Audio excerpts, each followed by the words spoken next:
This is a podcast produced by Ashridge Business School.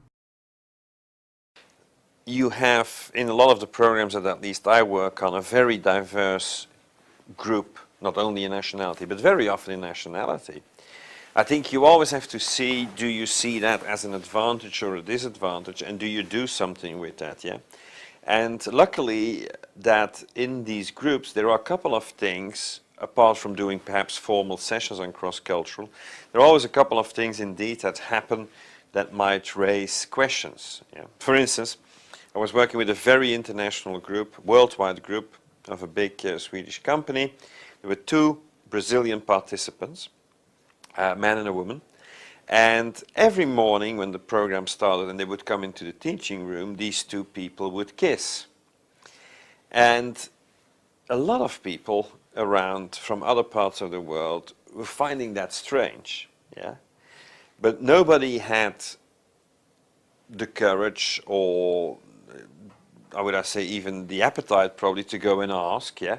So it was, yeah, this is strange, what is happening? Are they very good friends and so on? While then when we did a session in that same group on cross-cultural difference and we asked people to talk about their cultures, it became obvious that that is the way to greet each other in Brazil. So when these people are in the office in Brazil, they also start by kissing each other and everybody kisses each other. So that's a thing where people see something, they immediately start to feel strange.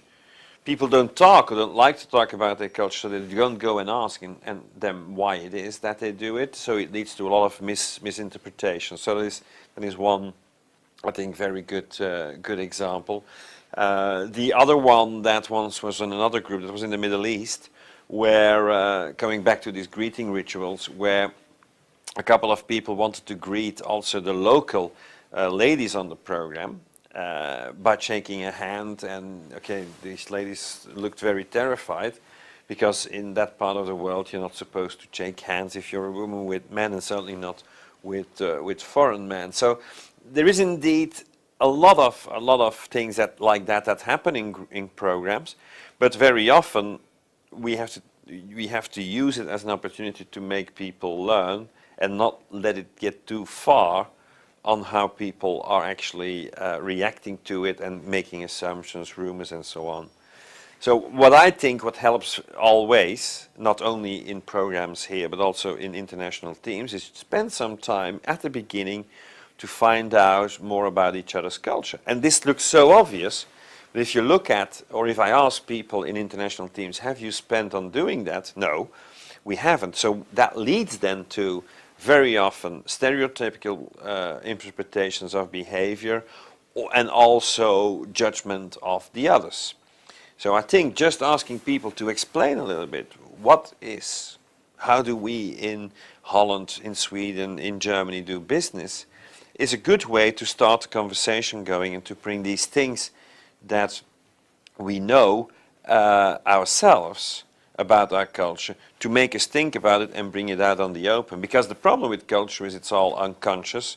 You're not aware of it unless you're out of it. And we don't talk about it. So I think, therefore, in groups or in teams, bringing that out is a very useful tool. Not enough. Of course, it's not just if you know, it's also asking yourselves, do I understand it? And the third bit is, do I respect it? Yeah. Because I think it's not enough to know about another culture, it's also to have the respect and the openness to learn. This podcast was produced by Ashridge Business School.